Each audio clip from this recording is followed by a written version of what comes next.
I'm Dane Rose, and in this video I'll be asking, exploring, and potentially answering a few of the most important questions that I believe anyone can ask. And the first question, which we'll come at in a couple of different vectors, what's it all about? What's the purpose? What's the most important thing that a human being can do? What's the most meaningful life? What's the most valuable life? If we look at where these different lines, these different angles of inquiry end up,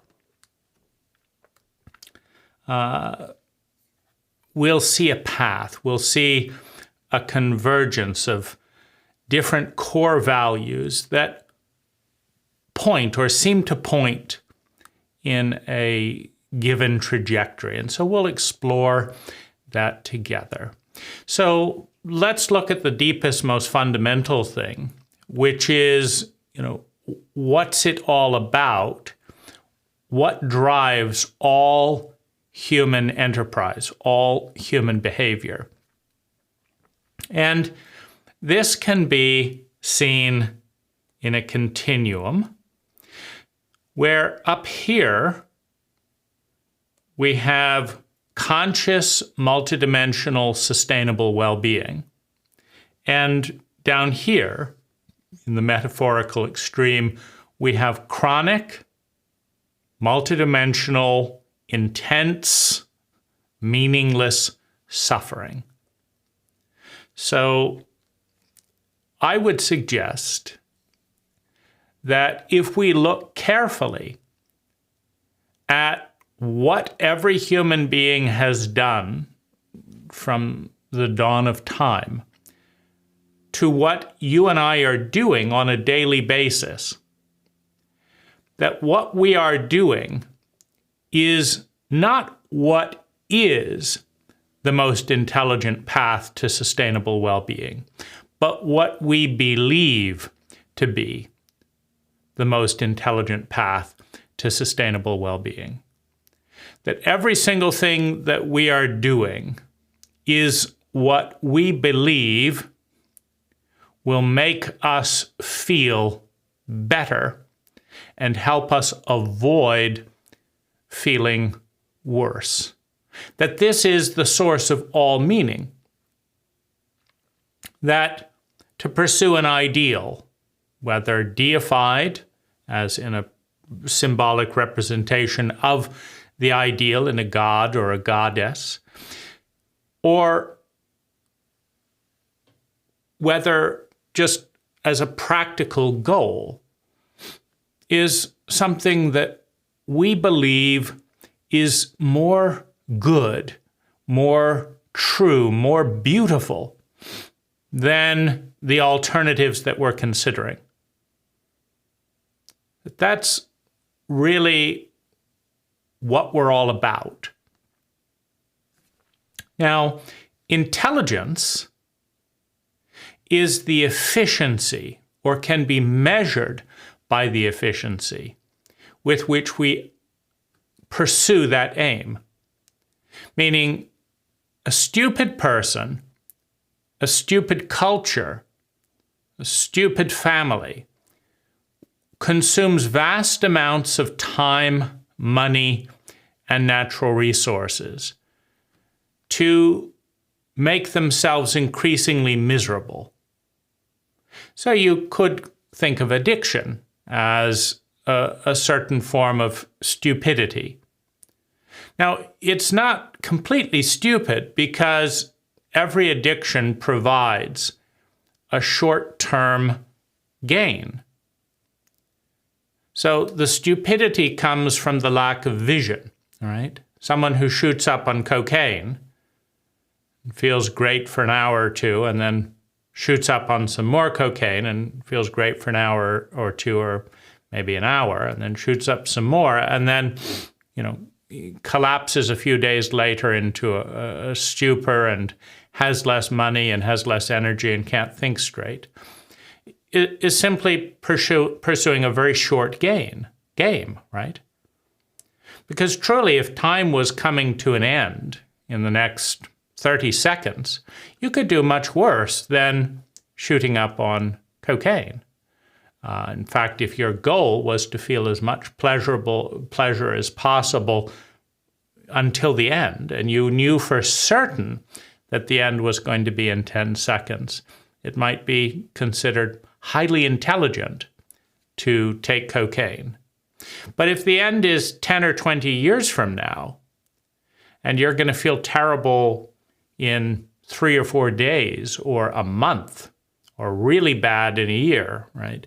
Well, then it's not so intelligent to shoot up cocaine versus doing yoga, which may or may not feel a little uncomfortable to start with, but after a few months is making you feel better without spending a penny, right? You don't have to go to yoga schools and do all these fancy things. You can just wake up and do 10, 20 minutes of stretching and feel better again, and feel better and keep feeling better, and then not be as stiff in old age. If you do something like that, in 10 years, you feel substantially better than the coke addict. And you didn't spend as much money. And it wasn't hard on your nostrils, right? So intelligence is measured by the efficiency with which we produce sustainable, multidimensional well-being. Now, this sustainability part is, useful to dive into for a little bit. And it involves understanding that we are all in a relationship. We're in a relay of energy. There isn't any part of life that doesn't exchange energy with other parts of life, right? So,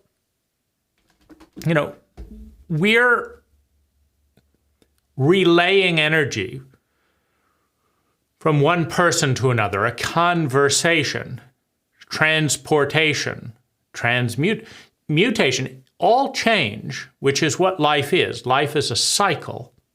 Life is a cycle. The breath, it begins with the breath, the inhale, the exhale, the inhale, the exhale. Life is a circle. Life is a cycle. And in that cycle, there is an exchange of energy. There is a relationship between the one and the all. Now, that cycle makes everything and everyone interdependent. Now, there's a lot of, trees that can die before you die. It's not entirely, crisp. You kill one tree and one of your fingers drops off. But truly so, if we consume more trees than are reproduced and continue that pattern until there are no trees left, then the cycle of energy between us and our host body becomes painfully visible. The dishonor of that relationship becomes painfully visible. And we die, right? Because if we consume that which produces oxygen faster than it can reproduce, faster than we feed it, then we die. Now, you could say the same might be true in reverse. If that which produces oxygen and needs carbon dioxide consumes the sources of carbon dioxide faster, then they reproduce, that ultimately a tree might die, right?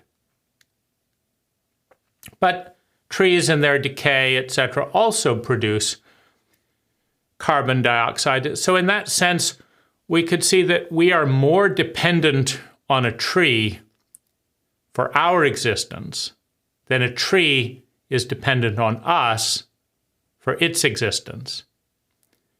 You could see that the tree is in a more fundamental position towards the sustainability of life on this planet than we are.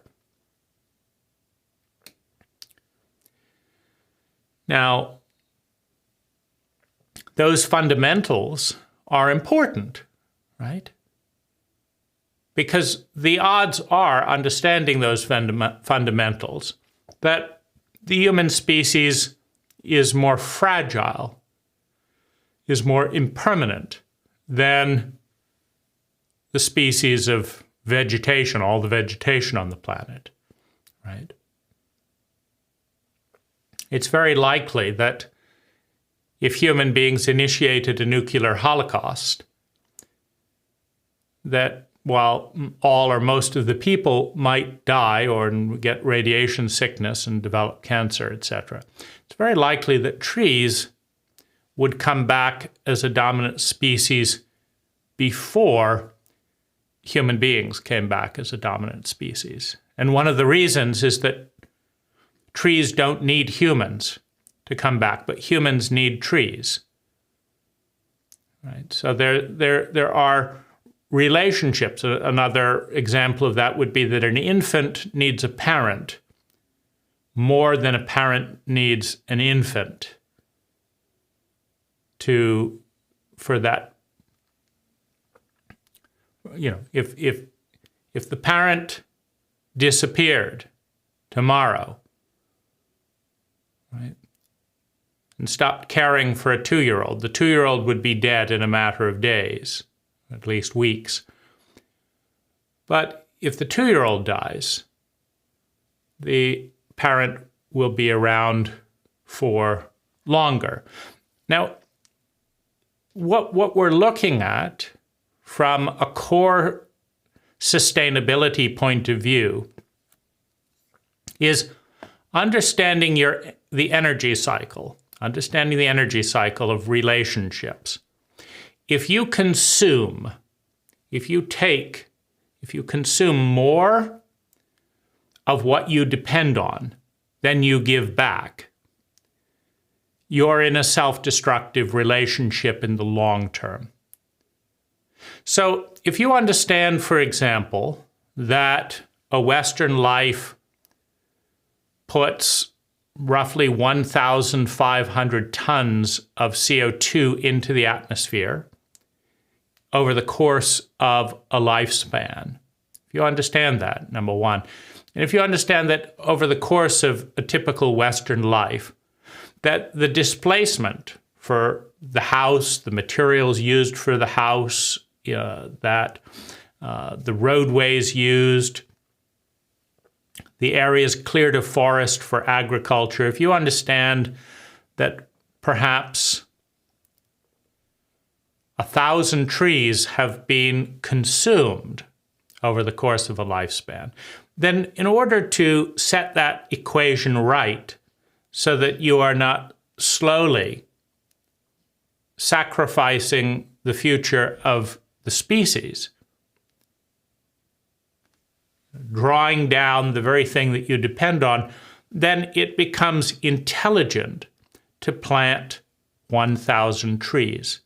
Planting 1,000 trees, something you can do by donating $1,000 to any tree company, or by coming to a country such as Costa Rica, where they give away free trees for people to reforest farmlands, etc. Planting 1,000 trees is what makes you and I sustainable, what balances the equation. So that's what sustainability is. It means that the relationship could go on for 1 billion years, and you and that which you depend on would be in a stronger position than you are today. So, for example, if you behave in such a way that 1 billion years from now the oxygen would be cleaner than it is today, that the air would be cleaner, if you behave in that way, you're in a sustainable relationship with your host body, with your partner in that relationship. And if you behave in a way that what you depend on, you depend on certain human beings for love and belonging. If you behave in a way that tears their potential down, you depend on the ecology. If you behave in a way that destroys that ecology faster than you're regenerating, then you have a cancerous relationship with your relationships with your host body. Cancer is simply the style of relationship in which you consume that which you depend on at a faster rate than it can renew itself. That's why cancer is always dead in the end, right? You can inject cancer into a human body. It can spread throughout the body. But when it succeeds in killing its host, it dies also. Because a cancer is defined by that organism in a symbiotic relationship that consumes more energy, more of its host than it gives back to its host. And so the greatest triumph of the cancer is the day before the patient dies. But that triumph is short-lived, meaning the success of the cancer means the death of the host body. The death of the host body means the death of the cancer. So it's not as intelligent. It can seem highly productive, right? You just look at cancer cells growing and like mad and this and that. It can seem incredibly productive to double and double again and double again and double again and double again and feed on this and feed on that. But the cancer lacks vision. Or it would tone things down a little bit. Because if you were an intelligent cancer and you wanted to live for 100 years, say, you might consume, 1% this year and, slowly over 100 years consume 1% a year, right? And you'd keep your patient alive as you fed on it for 100 years, right? That might be a visionary cancer. But if you were in a hurry and greedy and a bit stupid, then you would, rush and expand and grow as fast as you can. And your greatest triumph would be like, we've consumed the entire host body in only 3 years. It's wonderful. And then dead and no more cancer, right? There's no more food being generated. So one of the metrics of intelligence, and which correlates to sustainable in the equation of sustainable well-being, is that you do not take what you depend on at a faster rate than you can participate in its being reproduced, right? So part of the happiness data project for the nonprofit is become carbon neutral. Plant 1,000 trees, spread the meme, get your certificate, be carbon neutral. So this is, an important continuum. Now, the most intelligent, once we understand that intelligence is measured by the efficiency, because it's not very intelligent to spend $10 billion and cut down 3 forests and take 10 years to make one person less grumpy for 6 hours. And, some billionaires get that return on investment, right? They had this idea, they hire thousands of employees, it takes 6 years, all kinds of natural disruption is occurring in the ecosystem to make the factories and provide the materials and do the mining and whatever. And 6 years later, the billionaire looks at it and says, it's not good enough. It's kind of okay, but do it better, right? In other words, 6 years and $5 billion and all, it just made someone feel a little bit less annoyed, but still quite impatient. Meanwhile, the employees weren't very happy working in those environments, the animals that were destroyed to make room for this and that are byproducts and roadkill and all. None of them were particularly happy. The customers weren't particularly happy about that product. So a tremendous amount of energy generated, spent, invested to create a mediocre level of happiness. Now, if you converse that with something like Tibetan Buddhism, now in Tibetan Buddhism, you fast, you sit in stillness, you don't cut down a single tree to go on your hero's journey, your vision quest. You do thousands of hours of meditation. You bless the community. People feel inspired, hopeful, and touched by every interaction with a great shaman, with someone who has access to the transcendent brain, through participating in rituals that induce the transcendent state and remind people of the connection of all things. A couple of glasses of water, a few slices of bread, some rice, some steamed vegetables, easily renewable, bringing forth great feelings of peace, of contentment for hundreds of people. That vibe spreading out, the chanting, the ritual creation of beauty. Well, you can see that in 1 billion years of that lifestyle, there would be more trees on those mountains than before the ritual began. It would be more efficient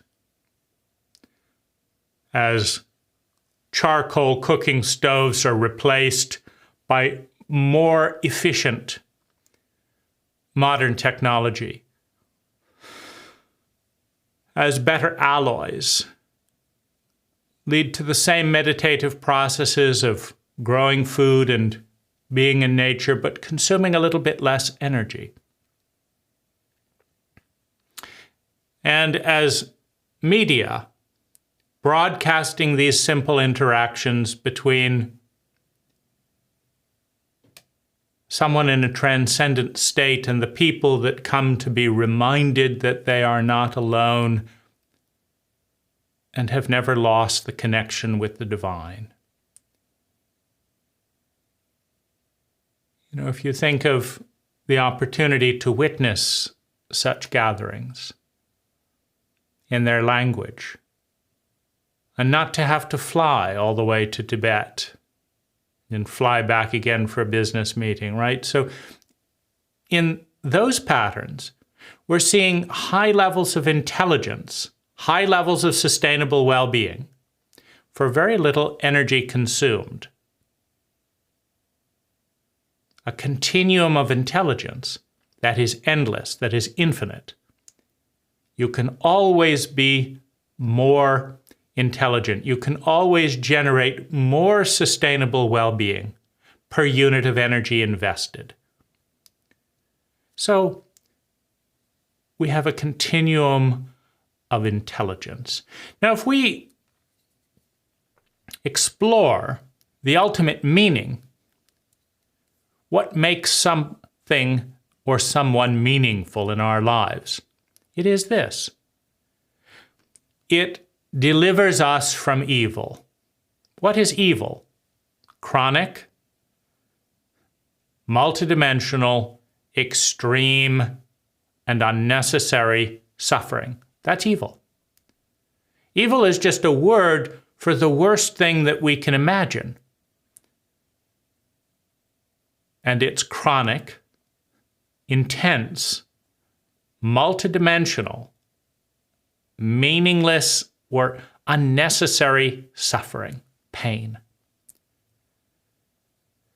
And that which delivers us from that has meaning, has value, is the most valuable thing that we can imagine. When we are in hell, that which delivers us from hell is the most valuable thing that we can imagine. Meaning, if you are an intelligent person and you can pick between all the worshipped goods, right? The diamonds, the rubies, the fame, the this, the... Just pick it all the sex you want, all this. And there's one thing in that pile that would deliver you from chronic, unnecessary, multidimensional, and intense pain that just goes on and on and on and on. If you are intelligent, you will pick that. If given a choice of, what do you want? I want that which delivers me from evil, from suffering. Now, of course, it is the job of advertisers, and cults or cultures make the best advertisers, to promise that their cult, work hard, get rich and famous, become an engineer. That will deliver you from hell. Get rich. Have lots of young women trailing around after you. That will deliver you from evil.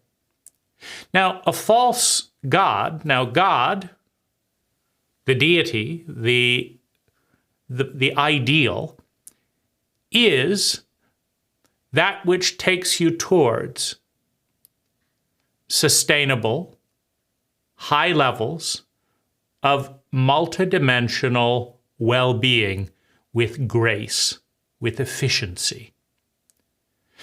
So that's the deity. That's the pot at the end of the rainbow. That's what we all want. And we are offered various paths. Become famous. Become a drug addict. Dominate other people. Frighten other people. Get lots of gold. Have 20 houses. Become president of a powerful country. Become a dictator. Kill anyone who disagrees with you. There's numerous expressions and they all offer the promise. They offer the promise, if you do this, if you think this, if you feel this, if you say this, if you have this, you will be delivered from the dungeons of hell, from the doldrums of misery. But a false promise, a lie, is that which statistically doesn't correlate that, but is presented, meaning it's presented without the data.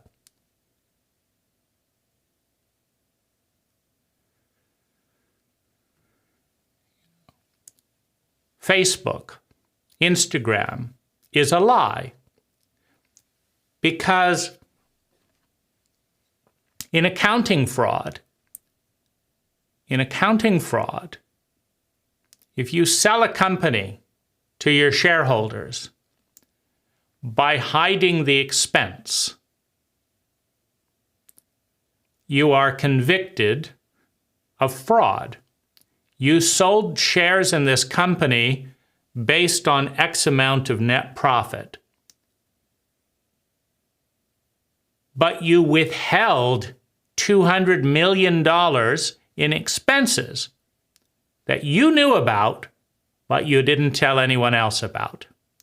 That's Instagram. That's a photo at the beach, a meal at a fancy restaurant, a photo in front of a Lamborghini.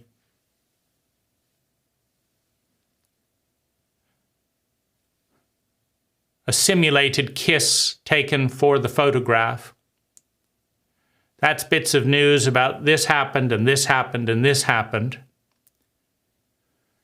And every single mediocrity, every single misery, every single exhaustion, every single betrayal that was perpetrated on the path to that mirage is the expense. And the reason that social media creates so much depression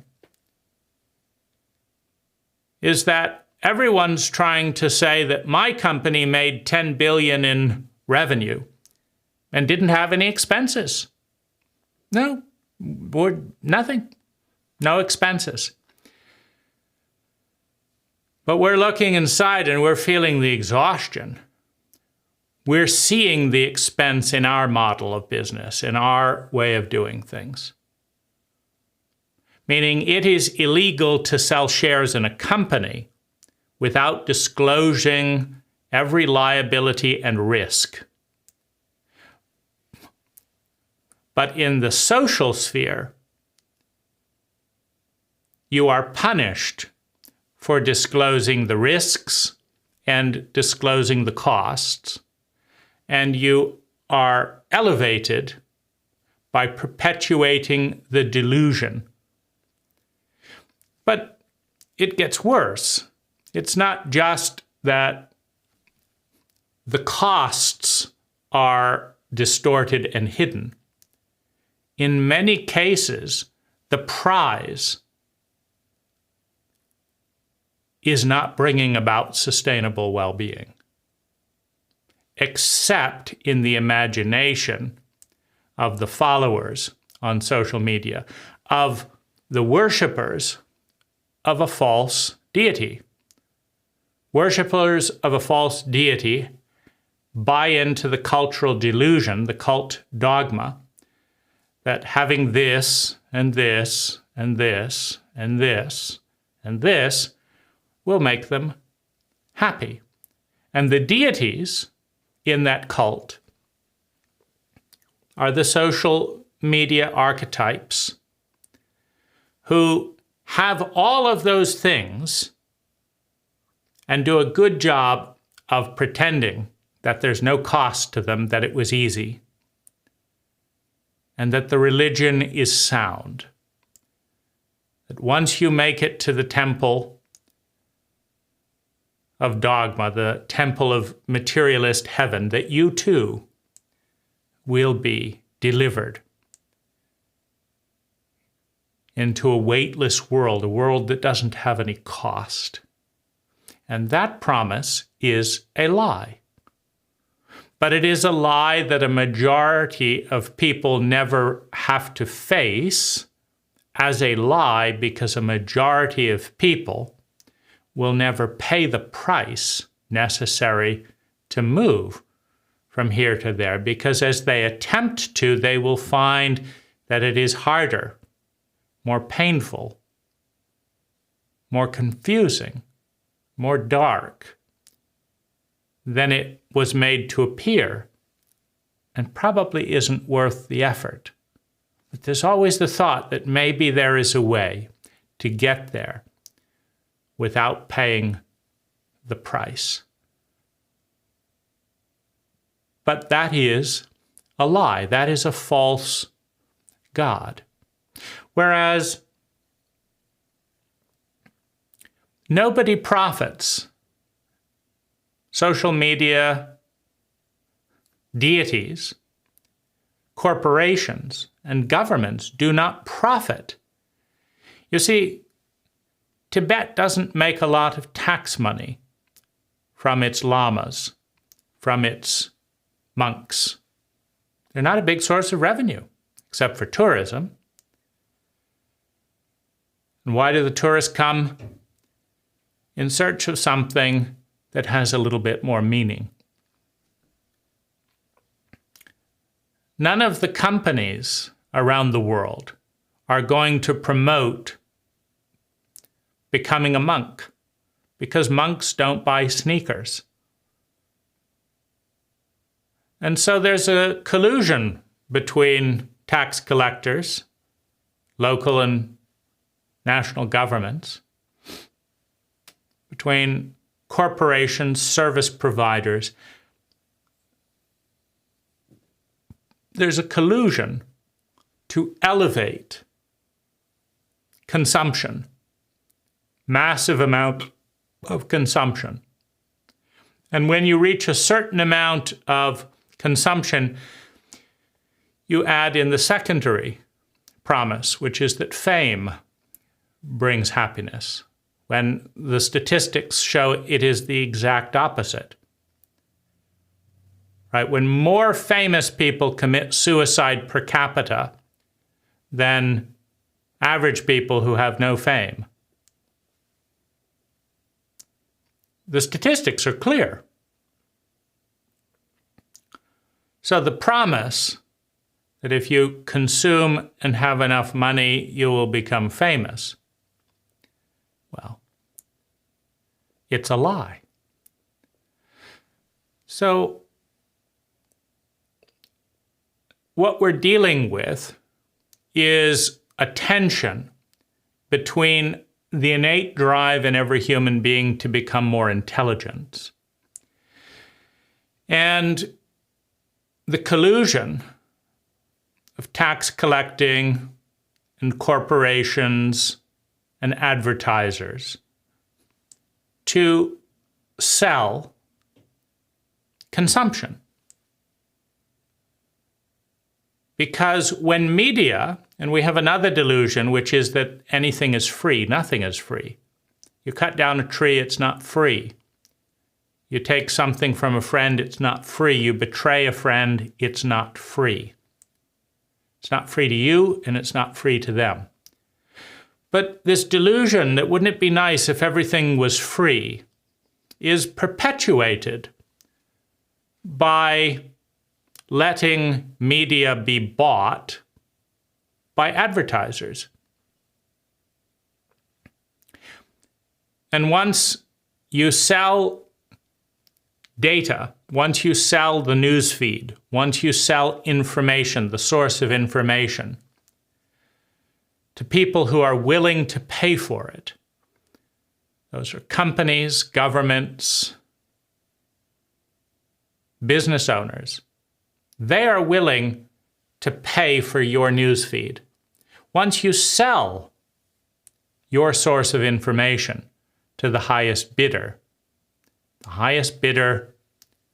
will always be someone with an agenda that is not in your direct best interest. Because if they were in your direct best interest, they wouldn't have to influence the media or put together an ad. They just let the unfiltered data come your way, as it normally would. Everyone that influences the data stream is doing it because of an agenda. And if the agenda was only your best interest, they wouldn't need to influence the data. They'd just give you an unfiltered data supply with facts. The fact that they need to influence the data with advertising and a whole host of underhanded coercive measures means that they want it to be in their interest. And it is in the interest of every company, every government tax collector, to get you to make more money and spend more money.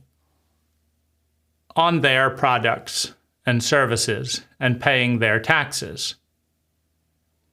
That's the agenda. So, when becoming intelligent as an individual, a lot of it is deleting the cultural narrative from the media, from the government, from scientists who have been bought, in order to pay for, to learn information that has a cost, and to pay for that information.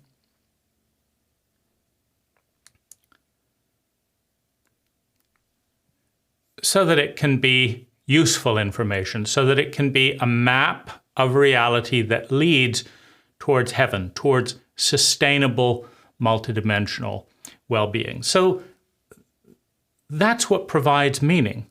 All meaning comes from this trajectory. The person who gives you the most beautiful experience of your life has meaning, because that is what you want more than anything else. More sustainable beauty, more truth, more goodness. Because truth and goodness and beauty feel better than ugliness and lies and destruction. Goodness feels good. It doesn't feel bad. Beauty, truth, and goodness are what give life meaning. The absence of those in the extreme gives one life meaning to avoid. So the question is how to go about it. How to create more sustainable well-being while consuming less money and less natural resources and less time per unit of sustainable well-being. So this is the question, this is the quest. This is the most intelligent journey that any individual can take. How to move from hell back into heaven, back into a state of sustainable, multidimensional well-being, closer to beauty, truth, and goodness than anywhere else. That's the journey. How do we get there? That's the question. That's the quest. Well, if you ask yourself, and I did this for a month, I want to spend $20 and 20 minutes every single day for 30 days. And in that 20 minutes, in that $20, I want to create the most amount of happiness for the most amount of people. In other words, I'm on a quest for intelligence. Well, I want to invite you right now to begin this exercise. It is perhaps the most important adventure that you can embark on. And anyone can do it. We've all got 20 minutes. And if $20 a day is too much for that quest, how about $5? And if that's too much, how about nothing? What about transforming your time without a penny spent into the most amount of sustainable well-being for yourself and others? Now, you may have to start with yourself for a very important reason. If you are in agony and you cannot get out of agony, there is a very good chance that you will not want or enjoy spending energy making other people feel good when you feel miserable. Envy, jealousy, bitterness, hate, revenge, rage. These are all symptoms of a lack of competency. Meaning that your cult didn't teach you how to be competent enough to feel great. Because when you feel great, and you know how you got there, and you know how to feel great again tomorrow and again tomorrow, you don't waste time feeling worse with hate. There's nothing wrong with hate. It just means that neither you nor anyone around you had the competence to generate a better feeling. Not by deleting the feeling, but creating a reality that would generate a better feeling. You know, you can create color generators on the computer. You go into Photoshop, etc., and you increase the light, saturation, more red, more dark, more this. And you can use and change those numbers to create any color imaginable at any intensity that you want. The feeling is produced by the physiological stimulation and the thoughts that give it meaning. Your beliefs, your thoughts, and your stimuli, your physiological stimuli, produce every feeling, just like a color generator. Now, since nobody enjoys feeling chronically and unnecessary suffering,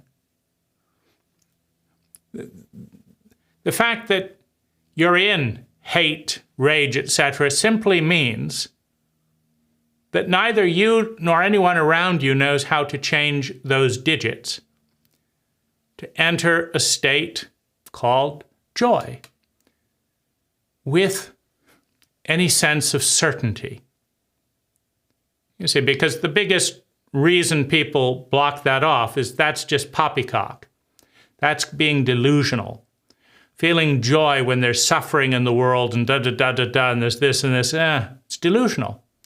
And there's a certain truth to that. But it comes back to competency again.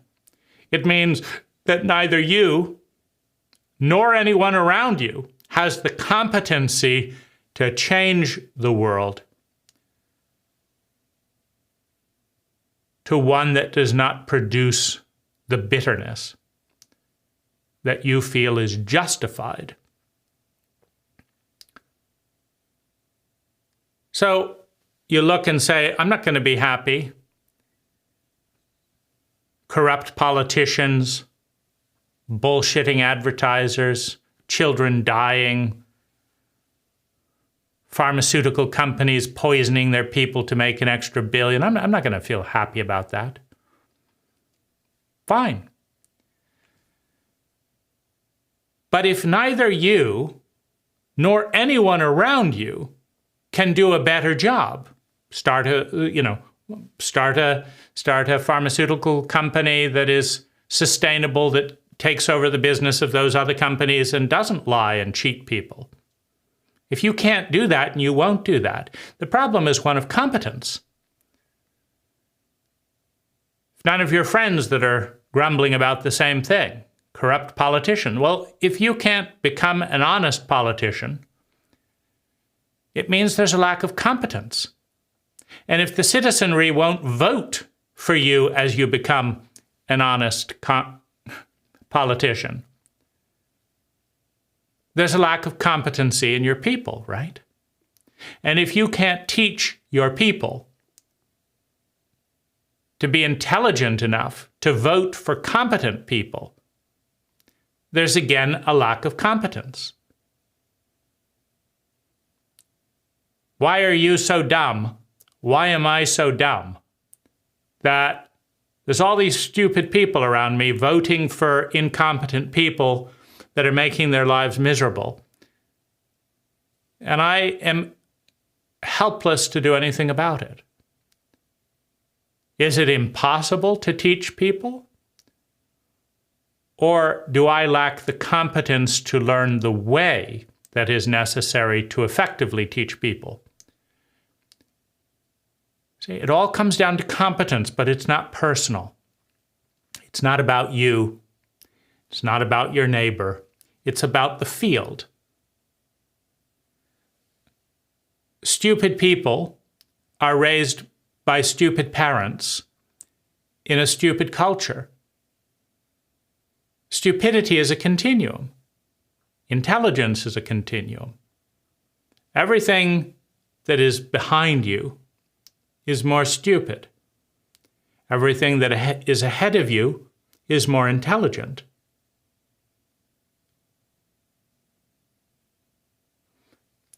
But it's all relative. As you take a step forward on the path, that which was luminary last year is now a step backwards, right? Life is always moving forward. So your talent, your greatest talent, your most important ability is the ability to consciously generate well-being for yourself and others, and can be measured by the efficiency with which you do that. Look at someone like the Dalai Lama. It takes a lot of talent. It takes a lot of skill, a lot of intelligence in one's thought design, in one's belief system, in one's daily habits, to survive so much injustice, so much cruelty, so much ignorance, so much stupidity. The invasion of the Chinese, the destruction of libraries, the destruction of monks. You see, identity, the pattern of thinking, feeling, speaking, doing, and being that we identify with, is either visionary-based or fear-based. A fear-based identity is afraid of everything that's different. And most of the identities in the history of humanity have been motivated by the fear of pain. And when a majority encounters a minority, and the majority is primarily organized around the fear of pain, the response is always abuse, always oppression. Because a minority, by definition, is different than the majority. It's different. And if the minority is different, it has within it the possibility of change. The possibility of change. And with change comes being out of control, and the fear of the unknown, and the fear of unexpected consequences. When that is the primary driver, the majority, the bigger object, uses the law of mass to destroy, to shatter, to damage the minority, because it can. Using physics, the larger object can influence the smaller object more than the smaller object can influence the larger object. Because it can.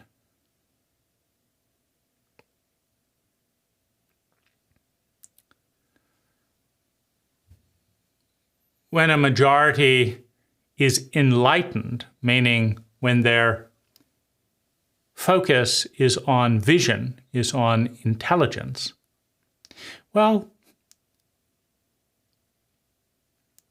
every minority offers distinct technologies, distinct habits and patterns of energy, some of which are superior in intelligence to the identity of the majority. And so, in a place of intelligence, the majority welcomes the minority and is interested in making changes based on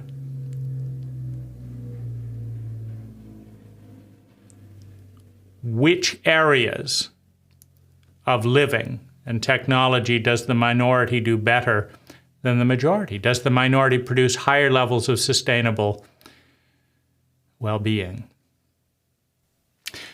Now, the quest to explore the most efficient way to convert energy, time, money, and natural resources into sustainable well-being, first of all, leads to an awareness, which is everything that exists is converting energy for well-being for something, right? Every pattern of converting energy is doing so with a certain sense of a purpose, to perpetuate something. Some things perpetuate a fair amount of misery. Some things perpetuate a fair amount of domination, which is a certain form of well-being for a limited number of people. Some things generate well-being inefficiently, but more efficiently than nothing, right? You look at most governments, they're among the most inefficient converters of time, money, and natural resource to well-being. And yet, generally speaking, a government converts energy into well-being more efficiently than absolute chaos, than no system at all. So there's a hierarchy of efficiency rates within systems, right? And companies do a good job of showing this if we look at net profit and just pretend it's not a substitute for well-being, but if we pretend it is, right? Because money has been shown in a free market system to generate well-being pretty efficiently up to roughly the $100,000 mark. Like if you have no money and you go to $10,000 a year in available income, your well-being will go up statistically. If you go from 10,000 to 20,000, it'll go up statistically. But somewhere between 20,000 and 100,000, depending on your living context, you start to see that plateau. And you can even see it getting worse, meaning in some situations, as you go from 1 billion to 10 billion and 10 billion to 50 billion, and 50 billion to 100 billion, in some instances, you will find that your well-being goes down. Right. And for those that don't want the pressure and the criminal interest and the governmental interest and the attacks that are associated with money, once you become the richest person in the world and get all of the attention that's directed around beliefs around money directed on you, some people will find that an absolutely miserable experience. Some will find it miserable, but slightly more pleasurable than it is miserable. It's very miserable, but, attention of all kinds, that signifies some value or interest is, has some pleasure, some benefit attached to it, etc. So well-being and the efficiency of converting well-being occurs on a continuum. So intelligent evolution, or the evolution of intelligence, is taking large amounts of time, money, and natural resources and withdrawing it from highly inefficient systems and converting it, transforming it into more efficient systems. So if you take money out of a national government and put it into a highly efficient nonprofit, now keep in mind many nonprofits are not efficient. They're not as efficient as a for-profit at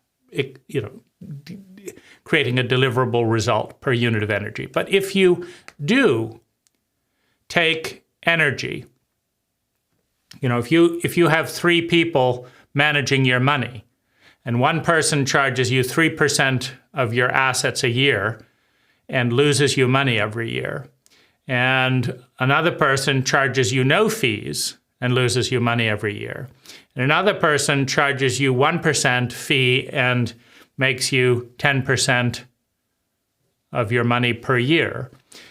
If you move, again in this analogy where we're pretending that money is well-being, if you move energy out of this organization, out of this manager, into this manager, your well-being goes up. And so that's an important evolution of intelligence. Now, one of the things along those lines that I looked at was taxes. So if 30% of all the money I spend doing work to benefit well-being goes to the government, it's less efficient than if all of the money goes towards generating well-being. Because I believe that an intelligent individual can get more bang for the buck in well-being than a government can. And certainly that should be the goal. So that then leads to the direction of a nonprofit, because it's tax-free. Now, the other thing that occurs to me is that it's not a lot of fun going out and asking people for money. I don't enjoy asking people for money. It's also somewhat inefficient to have the people who are actually wanting to benefit well-being in a certain area to be redirected to go and raise money. So one of the models that, or responses, or my response to that, is to, first of all, donate money into a nonprofit structure so that it isn't taxed. And then secondly, have the nonprofit structure open an investment account. And then thirdly, invest the money in industries and in sectors that seem correlated with well-being. So that if those businesses or those sectors do well, that global well-being will increase. That's makes sense, right? Now, the second, part of that is to only spend half, maybe a third, of the profits of those investments on the nonprofit project, right? So that money grows in this case, I chose Tesla Motors, ARK Invest, and Ethereum. All 3 of these sectors seem to be providing liquidity and motivation for fields that I think are highly relevant to human well-being. Accountability through blockchain technology, creativity through various smart contracts, etc., through blockchain technology, holding governments accountable for inflation and giving people around the world access to a resource that is de-inflationary. That all seems really good. Also, having accountability for where money is spent, reducing costs of sending money from one place to another. All of those types of directions are of interest to me. Tesla and what it's doing with solar, what it's doing with electrifying the world, what it's doing with the Tesla bot. these things seem like they are beneficial for safety, what it's doing with autopilot, et cetera, beneficial for world safety, et cetera. So those are the things that I've invested the nonprofit money into. Now, as that money goes up, spending a third of the profit, so if Tesla goes up 30% and we've got a few $100,000 invested in Tesla, well then if we spend $20,000 that year of the nonprofit on, for the goals of creating the most amount of happiness for the least amount of well-being, then there's still 2/3 that compound and get more and get more and get more. So that while we're fueling things that matter in the world, that are generally good for the world, in my opinion, we're also generating an internal money stream from those profits so that we don't have to go out and ask for money, taking the time to ask, but also people can, do what they want with their money. This is an internal source of funding rather than depending on an external source. So, and it's tax-free. So that, to compound the money that I invest, if I can invest $30,000 and in 10 years, that $30,000 has turned into, $100,000. And then we take out $30,000. And there's now $70,000 left to go on. My money has gone a lot further for the nonprofit cause. So we're taking advantage of compounding interest, et cetera, in a tax-free environment. So that's kind of the next stage of that evolution. And then the question is, what is the most efficient way to create the most amount of well-being for the most number of people? And here we go into abstract, first of all. And, you can see that if there's 5 billion people here, and there's 2 people here, and you understand that well-being is a recipe. It's a recipe of thinking, feeling, speaking, doing, and being. Meaning there is an abundance of energy all around us. There's enough energy atomically and subatomically in this pinky to power the entire planet for a year. We just don't have the ready technology to turn the atomic and subatomic energy in this fingernail into the electricity for the entire planet. Now, to some extent, we do, right? There's enough atoms in this finger to power all the nuclear power plants around the world. To some extent, we do. But we don't have enough safe nuclear. And we're misinformed about the distinction between unsafe and safe nuclear. And so we don't actually have the intelligence manifested to turn the energy in this fingernail into the entire world's power system. But it is possible. So there isn't a problem with energy. There's a problem with competence. There's a problem with intelligence. And it's on an evolutionary scale. Now, the most efficient activity that can be done is to edit the recipe.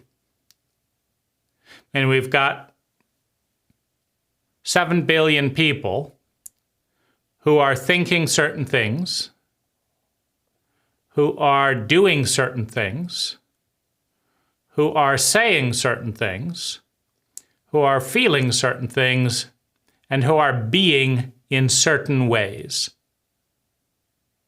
And there is a probability field of well-being that is reflected in the planetary statistics.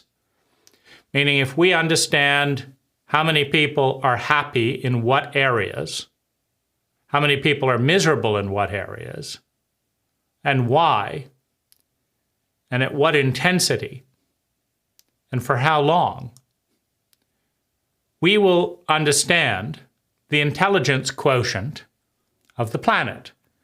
Because if we understand all the energy that the human species is consuming, all the oil, all the trees, all the rubber, all the this, all the that, and all the time, how many human hours are being spent every 24 hours, and all the money, if we look at that, we create a series of graphs around things that correlate with well-being.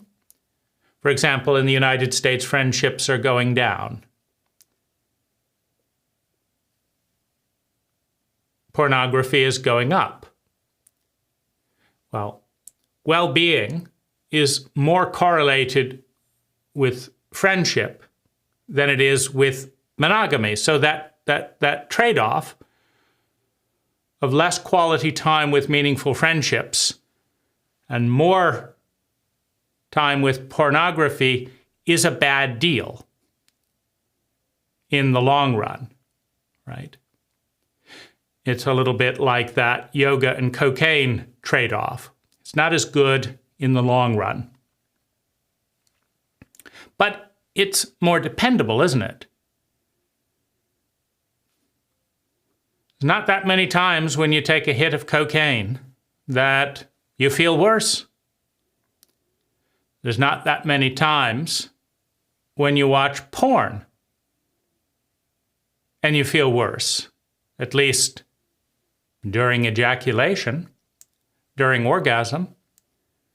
So there are a lot of times in an unsocialized and incompetent culture that trying to be friends and failing feels terrible. And so the issue is one of competency. It doesn't take a lot of competency to take cocaine or to watch porn.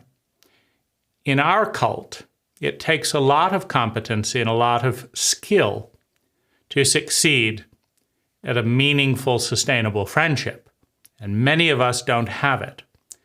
And the environment, the culture is not conducive to nurturing those rich and meaningful friendships. So there's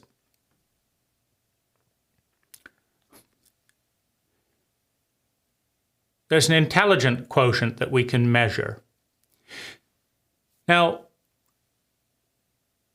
the most powerful, the most empowering, the most intelligent, the most loving thing that we can do is to influence the recipe,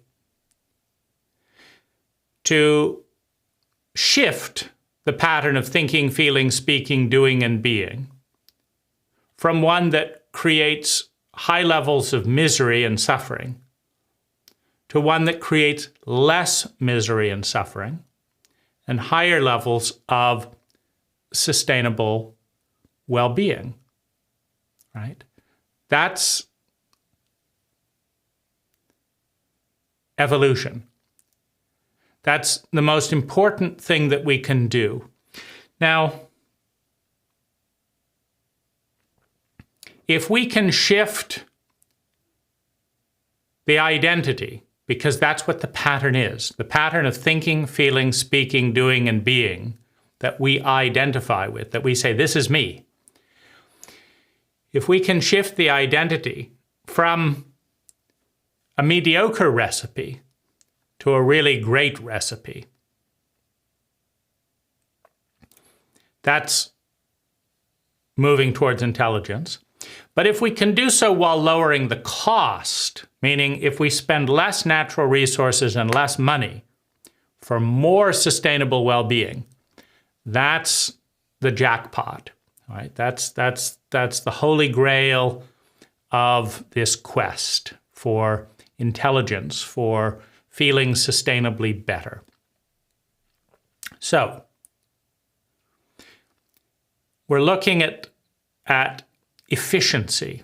We're looking at efficiency. And this is very important if you start to think of, one person or a very small group of people shifting the pattern for many people, right? The person who invented the fax machine shifted the efficiency of time. It didn't save money it didn't save money, but it took maybe a week for an overseas letter to be mailed back and forth and putting it on a plane, and it used the phone line. And it could send a fax in a matter of minutes, right? And so you saved time. You spent $1,200 on a fax machine when they first came out, used similar amount of paper. They usually came with a copy and the other person got a printout on the other side, so it doesn't save less trees. But it's compressing the time. So you're conserving time, but spending more money and spending a similar amount of paper, but you're not flying it and boating it as much. So you're saving fossil fuels and that. So some conservation of energy. And then when you go down to, a free phone that sends email in seconds without any paper, then you can see 100-fold increase in intelligence there. So you're improving the recipe. So that's the goal. That's the goal. If one person can get 1 million people to go from snail mail to fax, and from fax to email, think of all the trees that are being saved with email. Think of all the fossil fuel that is being saved with email. Think of the time, the duration of delivery that is being saved with email. Time, money, and natural resources are being conserved. You don't have to walk out to the post office. You don't have to buy stamps. You just send, right? So, as more efficient technology is created and adopted, you move in that direction of intelligence. But you still have to figure out the most important thing, which is what to write in the email and to whom, right? So as to create more well-being for you and for them. So, that's then the next level. That's another technology. That's a technology of decision-making. The other is a technology of implementing the decision. So there's this idea of leverage where, for example, the English language took thousands of years to reach its current level. If you say something in English, you piggyback on all of that technology.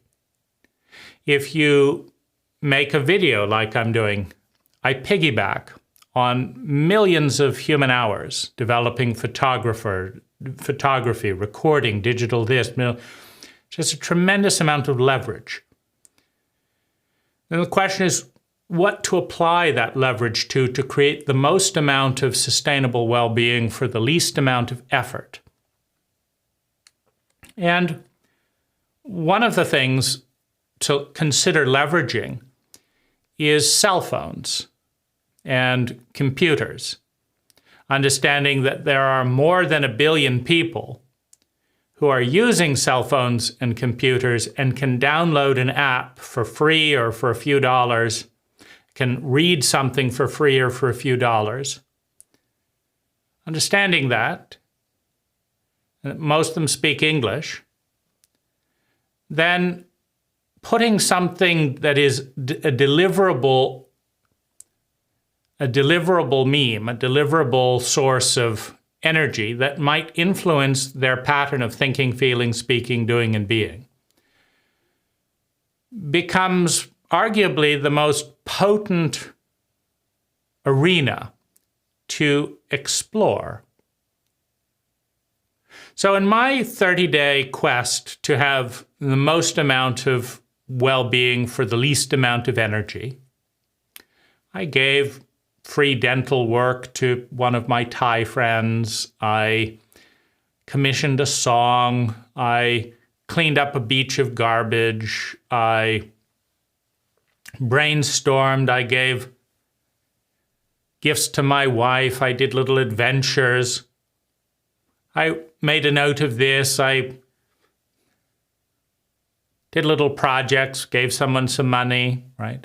Just a stranger, here's $20, right? And just, that's, even though it's one person, because it's surprising, because it's rare, the only person who's ever done that, right? Well, then there's it has a distinction, it has some significance.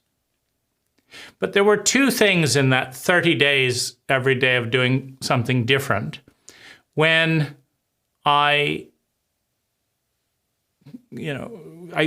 think found something that had more leverage, more impact on more people than any of the other ideas. And I highly encourage you to do this project, by the way, and see what you end up with. So the first thing that I realized was that a Western child, the average American child, costs its parent $400,000, produces 1,500 tons of CO2, produces 100 tons of garbage in a landfill, uses 90,000 gallons of petroleum in the course of a lifetime, and requires 17,000 hours of kind of care to raise a child to, age 18. It's like, say 1,000 hours a year involved in kind of bringing that child into being. Now, if you take that time and that money, because many American children are not very happy. So you could say that an American child consumes more time, money, and natural resources than most children in the history of the planet, if not the most. But they are not the happiest. They're not the most grateful. They're not the happiest. They're not the healthiest.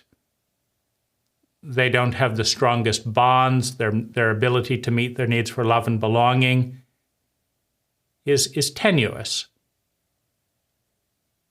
So for all of that, we have increased suicide rates, increased addiction rates, bullying, trauma, shame, loneliness, and despair. It's not a very pretty picture. So you also have, 100 tons of energy in the form that we consider garbage is, that's pretty big. If you weigh, 175 pounds, by the time you're dead, you have generated an entire pile of 200 tons of stuff that your cult doesn't know what to do with, so it calls it garbage. Well, it's not very impressive, given that so many of us, myself included, have been unhappy so much of the time. So, the first decision that I think makes sense, because it saves money, it saves resources, and it provides more time. Because we're also living in a context in which there are a number of areas where we are consuming more from the planet faster than it can regenerate. So oil is one of those. Fish, another of those. Oxygen, another of those. Water, another of those. So, drinking water. So these are pretty basic, areas. Now, these are all going down faster than they're being generated. Trees, which provide oxygen, etc. Now, that's not a great relationship, meaning if you get too efficient at consuming your host body, you become cancerous. It can be a slow-growing cancer or a rapid-growing cancer. But if you kill your host body on a path to expansion, it's not good for the host body, it's not good for the other creatures and life forms that depend on the host body, and it's not good for us and our children. So the first thing, realizing that, is to encourage individuals to have one less child, and that's part of the formula. And to take 100,000 of the 400,000 that an American spends raising their child, 100,000 and invest it in a nonprofit, beginning with planting 5,000 trees. So plant 5,000 trees, put $95,000 into a nonprofit, and then take some of the thousands of hours and donate 20 hours a month towards a nonprofit that you'd otherwise invest in that child that's doing something relevant, and improving the quality of your relationships, the quality of your marriage, the quality of your sex life, the quality. In other words, to reduce the quantity and increase the quality of your life and of your culture's relationship with its natural environment. That's the first thing. And what I like about it is it's not only free, it's profitable. Now, this is not anti-people. This is about adjusting the expansion rate. Now, this is also not, talking about the fact that, we're going to cap at 9 billion and then we'll probably go down again. Maybe we'll stabilize, somewhere in the 5 to 7 billion, point until we move off planet and then can go there. But we don't want to destroy the planet before we generate the sustainable technology to explore the stars. And there is some risk of that. But there's certainly also a risk to life's diversity. And the other thing that bothers me, and the reason that I haven't had a child myself, is that our culture is not adequate to teach high-quality love and belonging to children. And one of the reasons it's not adequate is in our frenzy to do more and more, more kids, more TVs, more this, more cars, more this, more money. We're not focusing on those skills, right? And so to get out of the scarcity delusion and take ownership of our time and our money. For example, I could have had a child, but I'm having this child instead, right? Writing a book a year, I could watch the news, but I write a book a year instead. I could have a child, but I'm working on a nonprofit instead, right? You can spread yourself too thin. And there are very important things relative to sustainable well-being that nobody is doing. Nobody, statistically speaking, is doing. And then there are very clumsy and inefficient ways to generate well-being that many people are doing. And raising an abused child is one of those. It's very inefficient, meaning it creates a lot of unnecessary suffering, and it consumes a tremendous amount of energy in our present system. So altering the system, in Stephen Covey's 7 Habits of Highly Effective People, the last habit, sharpening the saw. Maybe we should sharpen our cult design before we propagate it, just indiscriminately into bigger and bigger populations, to pause and actually improve the design so that as we get bigger and bigger, we don't destroy ourselves and our planet because we were so successful in our expansion, but so negligent in our redesign that we got really, really, really, really big in a destructive way, and then it collapsed.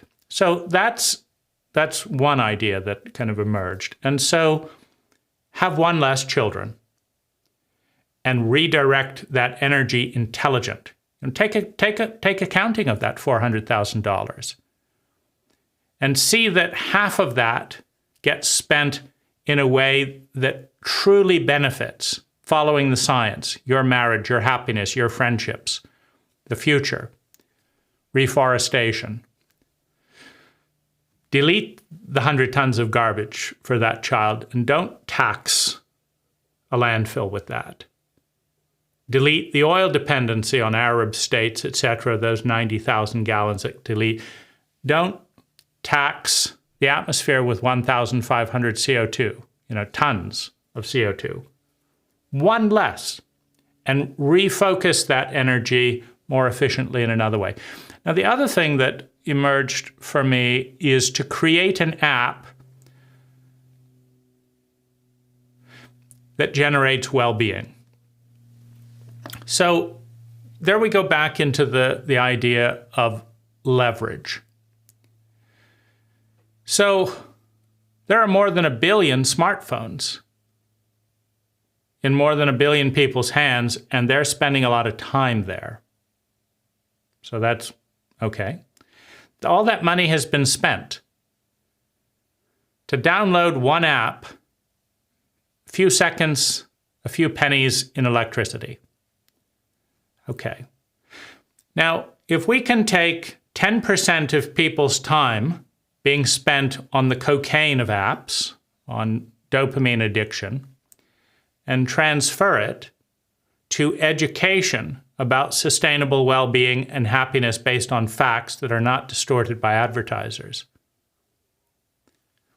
Well, that seems to be the highest leverage activity that any human being could have on the present state of human well-being and sustainability. So if there was a way to take 10% of the time people are currently spending on cocaine apps, Instagram, Facebook, just trying to look good, Angry Birds, that kind of thing, and put it on education and well-being, and then track their happiness and iterate until their happiness is going up, that the 10% of the time they spend on that app generates more than half of their well-being, directly and indirectly. Meaning, if for a few pennies in electricity, 1 billion people's well-being goes up significantly, and 10% of their suffering goes down because of an app, and billions upon billions of infrastructure in the internet and the smartphone is leveraged to facilitate that ease. This strikes me as the most important contribution that a small team could make to global well-being. And I haven't seen that app in person or in a technology.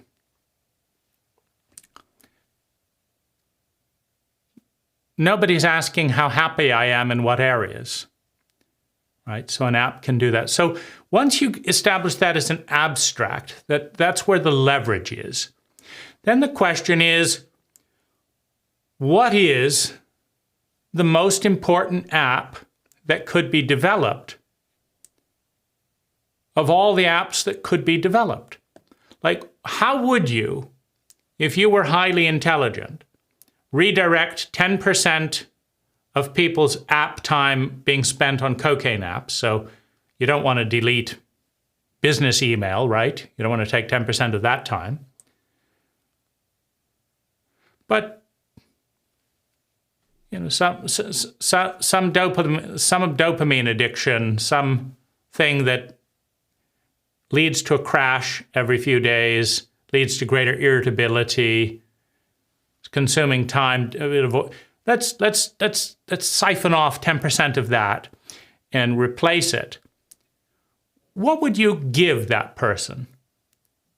Magnified by a billion people, what would you give them that would provide the most usefulness, meaning the most amount of well-being for the least amount of effort? Now, there's many, many good ideas, and I'd like to hear yours. But here are some of the things that I'd like to have and would like to give. Here's what I'd like to have. Number one, I'd like to know the most efficient place to send money anywhere in the world to cure cataracts, otherwise known as mild blindness. I'd like to know who's doing that the most efficiently in the entire globe. Some people can cure cataracts for $2. Some people can do it for nothing. Some people can do it for $200. Some people can do it for $2,000. It has a different price offered by different physicians for different purposes all around the world. And if I want to help someone who's been born with cataracts, I want to know the lowest price anywhere on the planet. Number one. And I want to be able to send them $2 and cure their blindness. Number two. And number three, I want to hear their feedback after the operation via the app. I want to know what it was like for them before when they had cataracts. I want to know what their experience was with a surgery.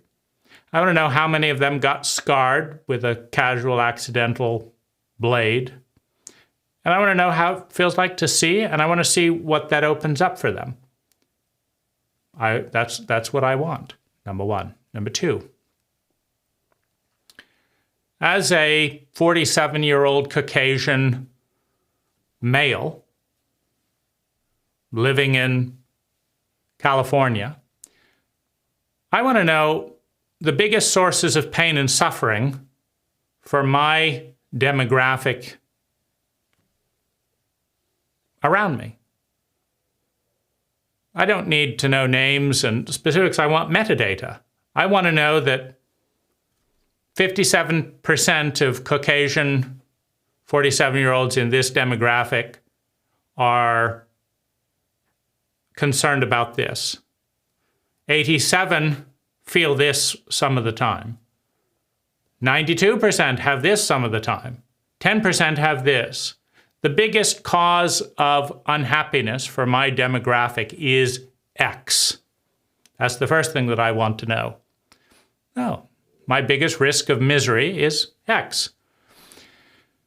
I then want to be able to dive into that through metadata, etc., to look at how that's happening and what were the choices of people who avoided that, and what were the choices of people who have that issue. I want to know that.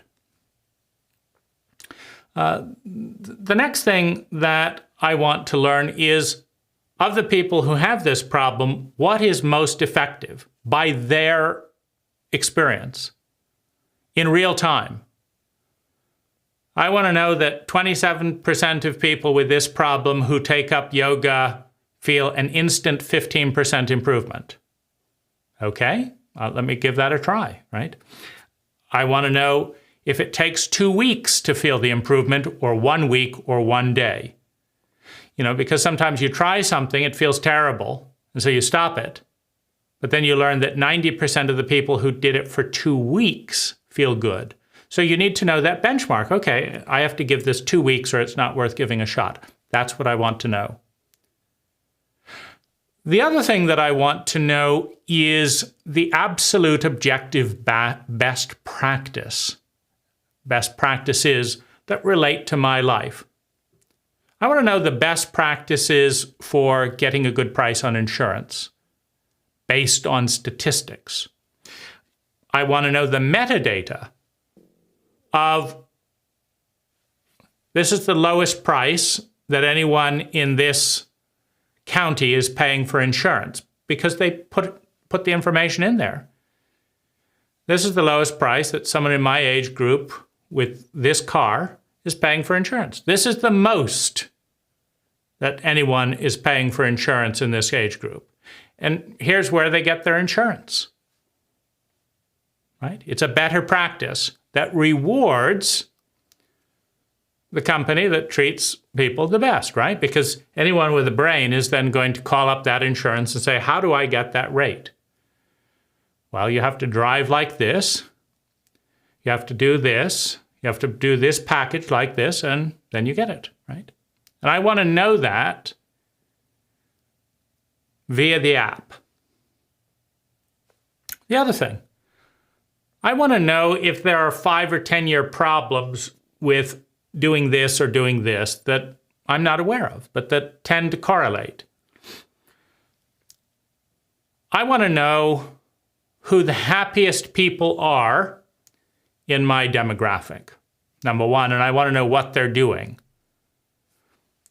I want to know the safest way to protect a house from fire from the most competent people in the world. I want to see videos. I want to see tests. I want to know what the best practice is. And I don't want a bribed committee taking a 10-year study kind of thing. I want this to be real time with people who are experiencing it. I want videos. I tried that technique and here's how my house burnt down.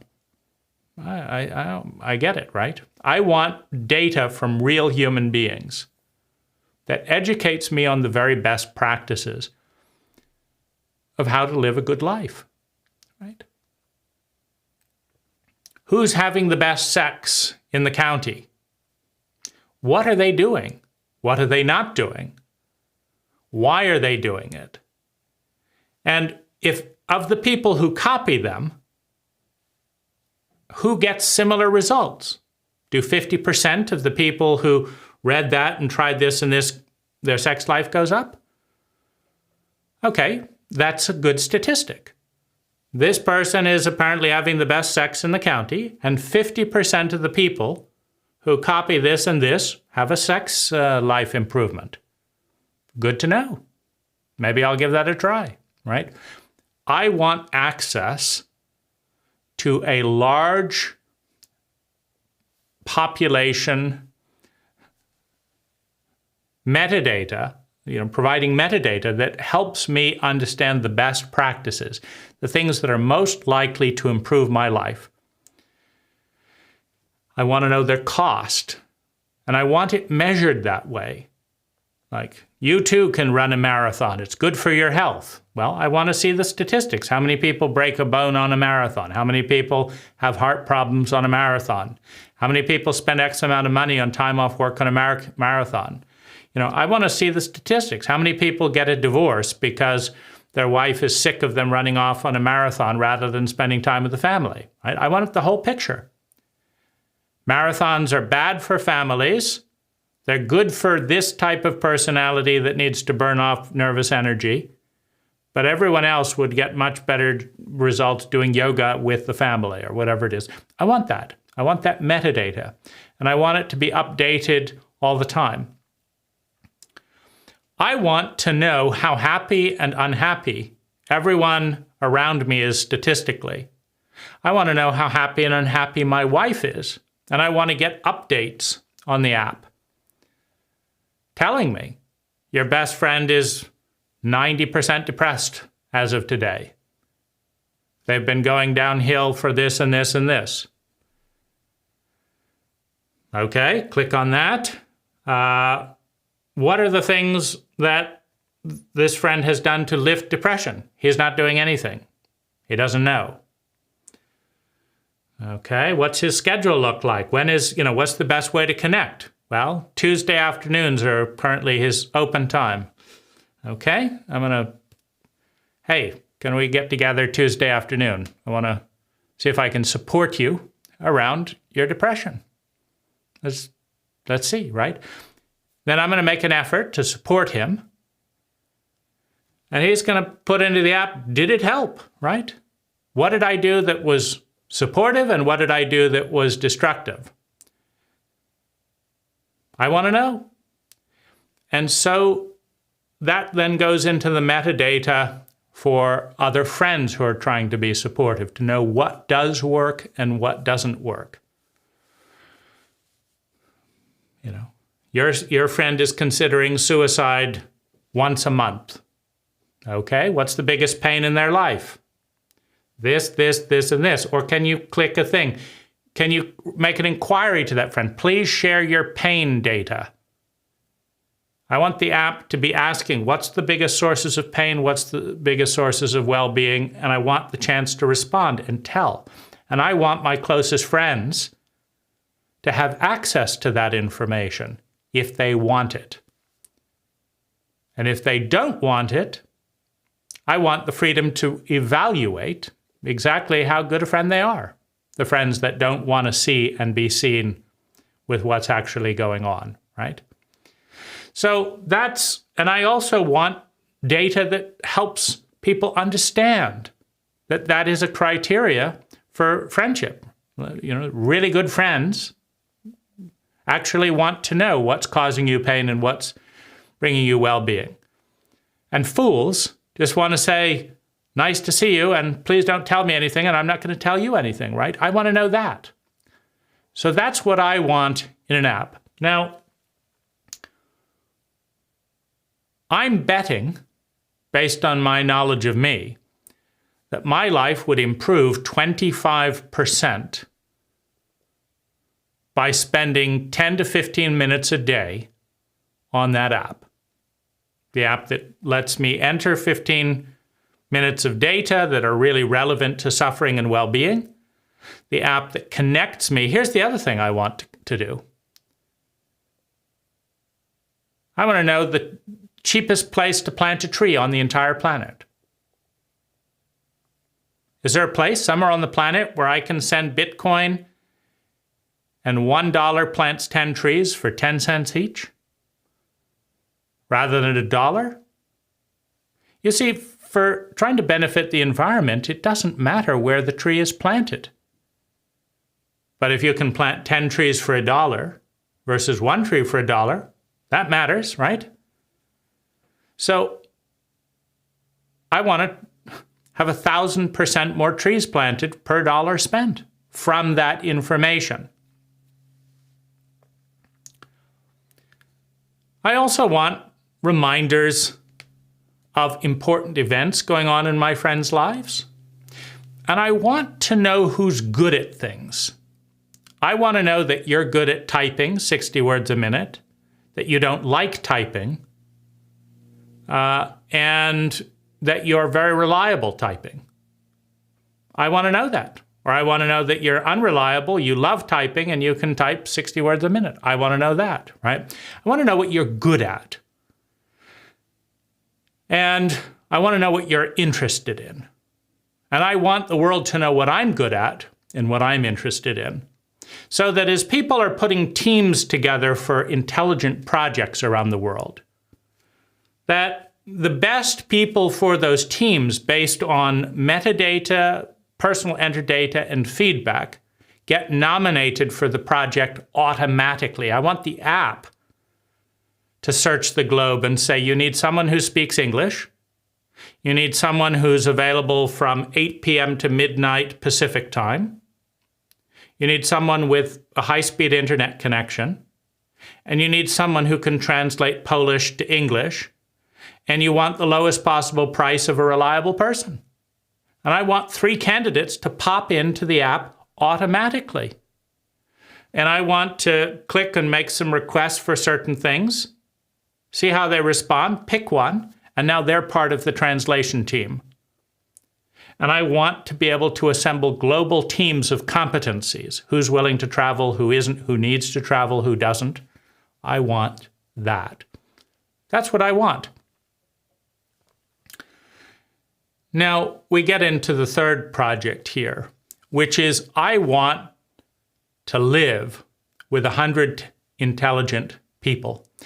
I want to live with 100 people who care about these types of ideas, who are asking these types of questions, who are interested in a good life, who want to join me in making a difference in some of these areas.